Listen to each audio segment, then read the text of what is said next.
Okay, that's AJ McLean surprising fans and joining Jelly Roll on stage in Toronto last night for a Backstreet Boys classic, and AJ is back with us on TMS this morning. It is good to see you. Hello, good morning. What a moment. Let's talk about this from last night. How did this all come about, you and Jelly Roll?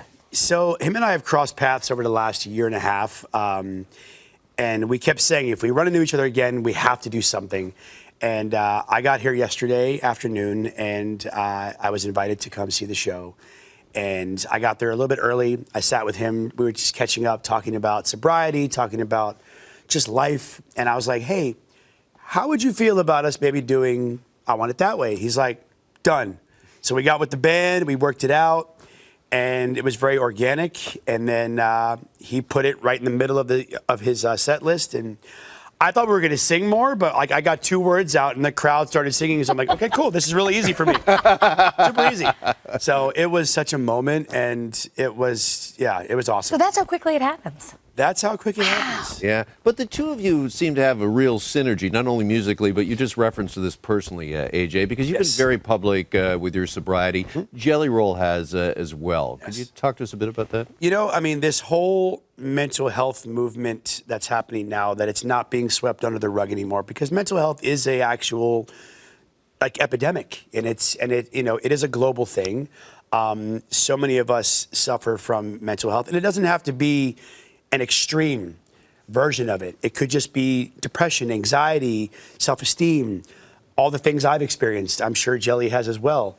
And now this new phrase that I've learned since I've been here in Canada, sober curious, is something that I think is incredible, which is why I'm out here in Canada.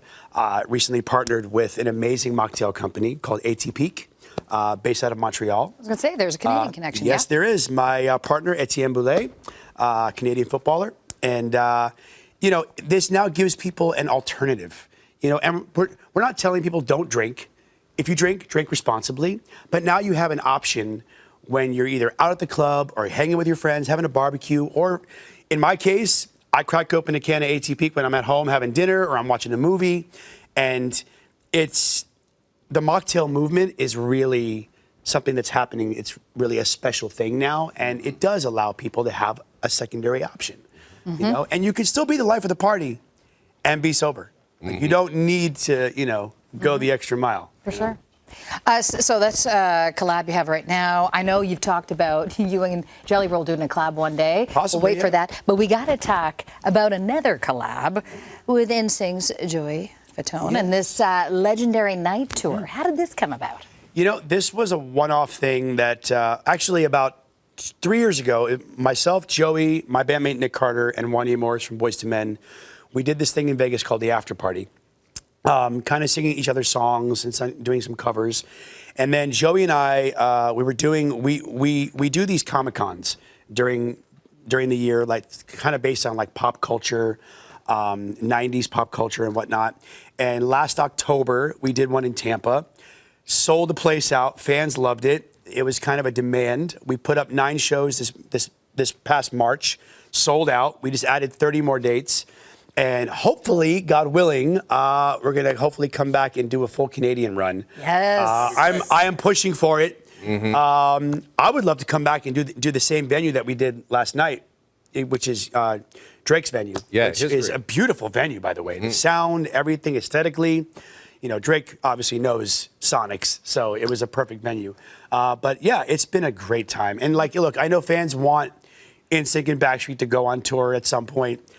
Never say never. I don't know if it's ever going to happen, but this is the next best thing. And it's been such an incredible time. Fans are loving it. So. And, incredibly, it has been, believe it or not, 3 decades, right, for you in the music business? 31 years. Well, congratulations. I feel it every day. No, I don't. No, honestly, it's been a blessing, and I'm beyond grateful. Well, it's an awesome achievement. And when you look back, is there kind of like a defining moment for you in your career? I mean, there's a plethora. Our first gold record that we got in Germany, in Munich, being nominated 10 times for a Grammy. Never won yet, knock on wood, it's going to happen. But even so, just to be nominated, to be recognized amongst your, peers, but just to be still going consistently strong for 31 years is a testament to the fans, to the music, to each other, the brotherhood, and